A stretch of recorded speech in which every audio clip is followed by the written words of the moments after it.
مجھے بڑا عجیب سا لگا، حیران بھی ہوئی کہ یہ کیا تھا۔ ان کے گھر میں کیا کوئی عورت اور بھی رہ رہی ہے، وہ بھی ان کی ماں کے علاوہ؟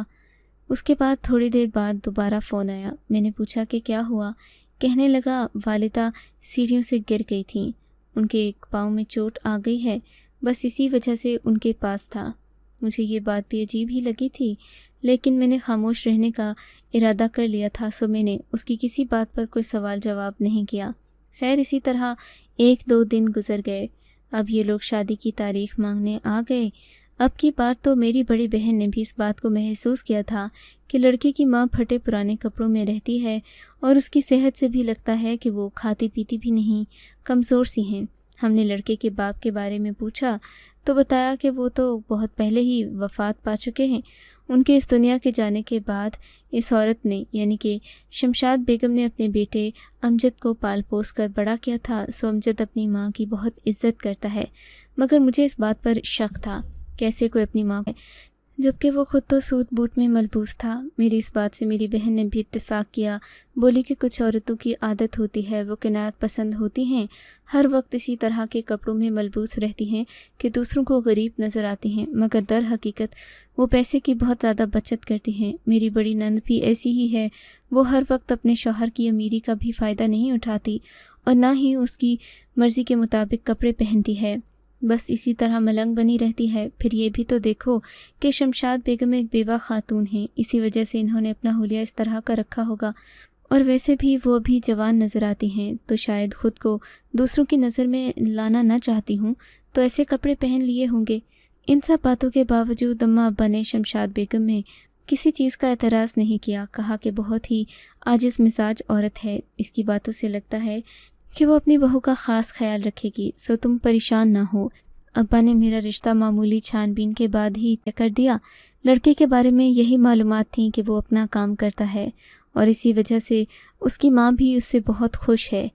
شادی سے ایک دن پہلے مجھے اپنے شوہر کا رویہ عجیب سا لگا، وہ مجھ سے زیادہ بات چیت نہیں کر رہے تھے۔ مجھے لگا شادی کی مصروفیات ہوں گی، ویسے بھی ایک دن بعد میں انہیں دلہن بن کر ان کے گھر جا رہی تھی، سو اس ناراضی کا مقصد نہیں تھا، مگر یہ تو میری خوش فہمی تھی۔ میں شادی ہو کر جب امجد کے گھر آئی تب بھی ان کے تیور نہیں بدلے، منہ دکھائی کی رسم کے وقت بھی انہوں نے میری طرف مسکرا کر نہیں دیکھا۔ میں بہت پریشان ہو گئی، پھر سوچا کہ شادی کی مصروفیات سے فارغ ہو کر جب میرے پاس آئیں گے تو سب حساب کتاب کر لوں گی، پوچھ لوں گی کہ مجھ سے کیا کوئی غلطی ہوئی ہے جو آپ نے اپنا چہرہ مجھ سے پھیر لیا۔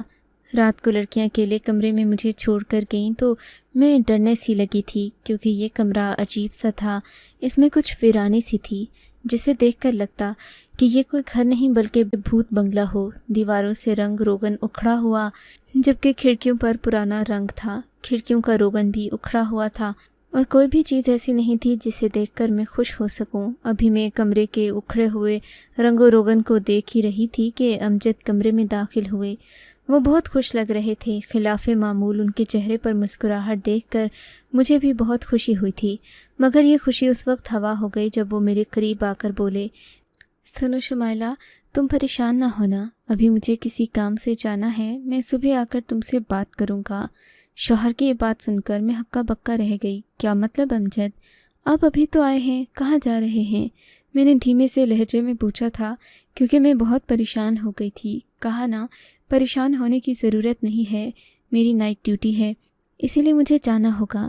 میں تمہیں کل آ کر ساری بات سمجھا دوں گا، تم اماں کے ساتھ رہنا اور ڈرنا بالکل نہیں، کسی چیز کی ضرورت ہو تو یہاں اماں سے ہی پوچھ لینا، مجھے یقین ہے کہ تم اماں سے بات چیت کرو گی تو تمہیں سب سمجھ آ جائے گا۔ ان کی بات سن کر میں چپ ہو گئی تھی، نہ ہی منہ دکھائی کا کوئی تحفہ دیا، نہ کوئی اور بات، بس نائٹ ڈیوٹی پر چلے گئے۔ میں اپنے سارے ارمانوں پر پانی پڑتا دیکھ کر بہت پریشان ہوئی، خود ہی شیشے کے سامنے کھڑے ہو کر اپنا میک اپ صاف کیا، زیور اتارا اور پھر آرام دہ کپڑے پہن کر سونے کے لیے لیٹنے ہی والی تھی کہ میرے کمرے کے دروازے پر دستک ہوئی۔ میں نے دروازہ کھولا اس خوشی میں کہ شاید امجد مجھ سے مذاق کر رہے ہوں، جاتے جاتے واپس آ گئے ہوں، مگر دروازہ کھولا تو سامنے میری ساس کھڑی تھیں، مجھے دیکھتے ہی بولی، بیٹی کیا تمہیں نیند نہیں آ رہی؟ نیند آ رہی ہے ماں جی، میں نے ناراضی والے لہجے میں کہا۔ میں جانتی ہوں کہ تم کیوں پریشان ہو، آؤ میں تمہیں بتاتی ہوں۔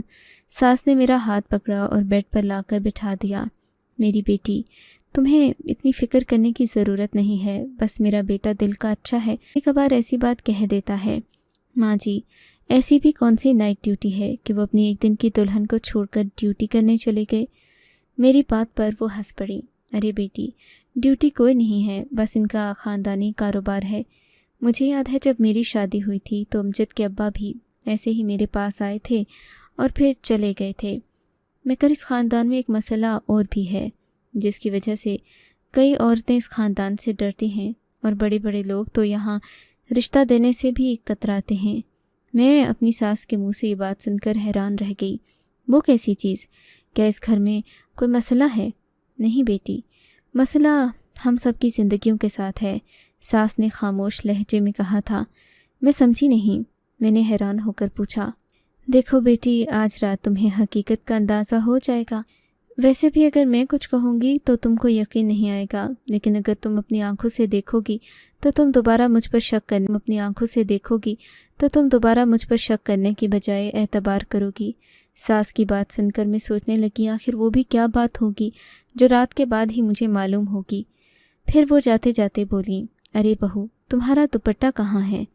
میں نے اپنا کرنکل کا دوپٹہ اپنی ساس کے آگے کیا تو بولی، میں اس کے پلو میں کچھ باندھ رہی ہوں، مگر اسے کھول کر مت دیکھنا، یہ تمہارے لیے خوش قسمتی ہوگی۔ اگر تم نے اسے کھولا تو پھر ہمیشہ پچھتاتی رہو گی۔ ساس نے یہ کہہ کر مجھ سے نظر بچا کر میرے دوپٹے کے پلو میں کچھ باندھ دیا۔ میں اپنی ساس کا رویہ دیکھ کر بہت خوش ہوئی۔ پھر وہ مجھ سے شب بخیر کہہ کر اپنے کمرے میں چلی گئیں۔ میں بھی بہت تھک چکی تھی، شادی کی دن بھر کی مصروفیات نے میری طاقت کو سلب کر لیا تھا۔ اب میں پرسکون ہو کر سونا چاہتی تھی۔ تھوڑی ہی دیر میں میری آنکھ لگ گئی، میں خواب خرگوش کے مزے لینے لگی، مگر صبح کے تقریباً 7-8 بجے تھے جب مجھے ہلچل سی محسوس ہوئی۔ میں نے اٹھنا دیکھا، میرے ہاتھ پاؤں پر وہی دوپٹہ بندھا ہوا تھا اور مجھے کس کر باندھا گیا تھا۔ یہ دیکھ کر میرے تو مارے حیرت اور پریشانی کے چھکے چھوٹ گئے۔ یا اللہ، یہ کس نے کیا ہے؟ میں اٹھ کر اپنے بندھے ہوئے ہاتھ پاؤں دیکھنے لگی، مگر وہاں تو کوئی بھی نہیں تھا، دروازہ بھی بند تھا۔ ابھی سب میں حیران ہی تھی کہ سامنے دیوار پر پڑے خون کے قطروں پر میری نظر گئی تو میں چیخ پڑی۔ میری ساس میری چیخ سنتے ہی اندر کمرے میں آئیں۔ اس وقت شاید امجد بھی گھر میں داخل ہوئے تھے۔ میری چیخ سن کر وہ سب میرے کمرے میں آ گئے۔ میرے ہاتھ پاؤں بندھے ہوئے تھے۔ ساس یہ دیکھ کر اپنے کانوں کو ہاتھ لگانے لگیں۔ ارے بیٹی، یہ کیا ہوا ہے؟ انہوں نے میرے ہاتھ پاؤں آگے بڑھ کر کھولے، مجھ سے پوچھنے لگیں کہ ایسا کیوں ہوا، کیسے ہوا؟ میں نے کہا مجھے کچھ معلوم نہیں، میں رات کو سوئی، اس کے بعد سے یہ سب ہوا ہے۔ امجد جو ابھی رات کے تھکے ہارے کمرے میں آئے تھے وہ بھی پریشان ہو گئے۔ پھر میری ساس مجھے دوسرے کمرے میں لے آئے تھے، وہ بھی پریشان ہو گئے۔ پھر میری ساس مجھے دوسرے کمرے میں لے گئیں، کہنے لگیں بیٹی تم دیکھ لو، میں نے تمہارے ہاتھوں کو خود بندھے دیکھا ہے، تم سے بھی کوئی نظر کا دھوکہ تو نہیں ہوا نا؟ تم نے خود دیکھا ہے کہ تمہارے ہاتھ پاؤں بندھے تھے، اس میں میرا یا کسی اور کا کیا قصور؟ لیکن تم تو جانتی ہو کہ جو حقیقت ہے اسے کوئی جھٹلا نہیں سکتا۔ اب تم رات کو اپنے کمرے میں اکیلی سوئی تھی، صبح اٹھی تو تمہارے ہاتھ پاؤں بندھے ہوئے تھے۔ میں کب سے امجد کو سمجھا رہی ہوں کہ اس گھر میں کوئی سایہ ہے، اس کو بیچ دو، ہم کسی دوسرے گھر چلتے ہیں، مگر وہ ہے کہ مانتا ہی نہیں۔ اس گھر میں ایسے کئی واقعات میں دیکھ چکی ہوں اور محسوس بھی کر چکی ہوں۔ مجھے اس گھر میں ڈر لگتا ہے، مگر امجد میری بات نہیں مانتا۔ اب تم ہی اسے کہہ کر دیکھو، شاید کہ وہ بیوی کی بات مان لے۔ میں نے کہا میں ایسا ہی کروں گی۔ پھر میری ساس یکدم گھبرا گئی اور بولی، ارے بہو، میں تمہیں یہ تو بتانا بھول ہی گئی کہ اب تم صرف اپنے کمرے میں ہی رہنا، باہر مت جانا، ورنہ تم دیکھ لینا کہ کیا ہوتا ہے۔ میں نے تمہیں پہلے بھی یہ بات نہیں بتائی کیونکہ میں جانتی تھی تم نئی نسل کی ہو، مجھ پر کہاں یقین کرو گی، لیکن اب جب کہ تمہیں اپنے ہاتھوں سے بندھا ہوا دیکھ کر مجھے یقین ہو گیا ہے کہ یہ صرف میرا وہم نہیں تھا، بلکہ اس گھر میں جنات کا سایہ ہمیشہ سے تھا۔ بس اب تم ایسا کرو کہ اپنے کمرے میں ہی رہنا، باہر مت نکلنا، اور ہاں، پانی لے جاؤ، یہ نہ ہو کہ پھر تمہیں پانی پینے کے لیے باہر آنا پڑے۔ دوپہر کا کھانا میں تمہیں تمہارے کمرے میں پہنچا دوں گی۔ میں نے سنا ہے کہ اگر ایسی جگہ سے باہر آ جاؤ تو انسان اور زیادہ تکلیف اور دکھ میں مبتلا ہوتا ہے۔